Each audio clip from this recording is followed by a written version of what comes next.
The Most Precious Thing by Gill and Louis Ho. Of all the treasures and wonders that little bear finds in the world, there is one more precious than all of them. What could it be? Little Bear was taking Mommy Bear on a walk through the forest in the autumn sunlight. She wanted to show her the special place where the juiciest berries and the sweetest nuts could be found. As Little Bear skipped through the rustling leaves, she suddenly spied a small blue stone glittering in the sunshine. "Look, Mommy, look!" cried Little Bear, picking it up. "Look at this shiny jewel I have found." Little Bear gazed as it sparkled in her paw. "It must be the most precious thing in the whole wide world," she gasped. "Oh yes, Little Bear, this is a very beautiful stone," said Mommy Bear, holding it up so that it twinkled in the light. "But the most precious thing is even prettier than this." "Really?" said Little Bear in wonder. She put the stone carefully in her bag. "Let's go and look. I want to find the most precious thing ever." "Wait for me," laughed Mommy Bear, as Little Bear scampered off through the trees. Little Bear and Mommy Bear played games in the afternoon sun.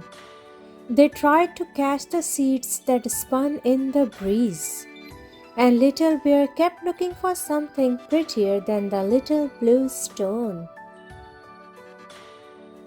After a while, they came to Little Bear's special place, and they filled their tummies with juicy purple blackberries. Little Bear was reaching for a berry when she saw something pink hidden in the brambles. It was a beautiful wild rose. "Mommy!" shouted Little Bear excitedly. "Come and see what I have found." She stroked the rose's silky petals and sniffed its sweet smell. "I have never seen such a pretty flower. Surely this must be the most precious thing." "This rose is very pretty, Little Bear," said Mommy Bear, "and it's soft as velvet." She tickled the rose against Little Bear's nose, making her sneeze. "But the most precious thing is even softer than this." Little Bear wondered what on earth could be softer than her beautiful rose. She searched and searched through the dry, crunchy leaves, but she found only spiky horse chestnuts, bristly pine cones, and a rather cross hedgehog. Just then she caught sight of something fluttering high up in the trees. "Look up there, Mommy!" she shouted. "That has to be it."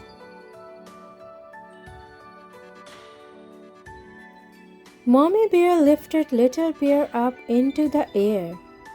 Caught in a spider's web was a tiny fluffy feather. Little Bear reached up high and took the feather very gently in her paw. Little Bear touched a downy feather against her cheek. "Oh, Mommy," she whispered hopefully, "please tell me, is this the most precious thing?" "It is very soft," said Mommy Bear, "but the most precious thing is even better than this. It makes me want to dance for joy." And Mommy Bear twirled Little Bear around, making her giggle. Little Bear was determined to find the most precious thing. She ran up a grassy hilltop to look out at the woods and fields. Hundreds of dazzling butterflies suddenly filled the air around her.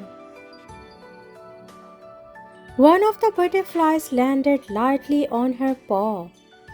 Little Bear gazed at it in wonder. "This is it!"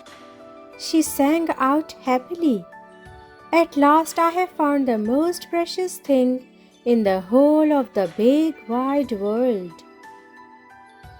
Little Bear and Mommy Bear lay in the long grass as the butterfly fluttered through the golden sunlight. "Oh yes, that is very special," said Mommy Bear softly. "But I can hold the most precious thing safe and tight in my arms."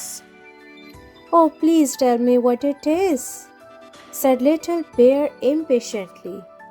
"I have looked absolutely everywhere, and I still haven't found it." Mommy Bear smiled. "The most precious thing is prettier than any jewel. It's softer than a rose or the fluffiest feather, and fills me with more joy than a dancing butterfly. The most precious thing," she said, hugging Little Bear tightly, "is you."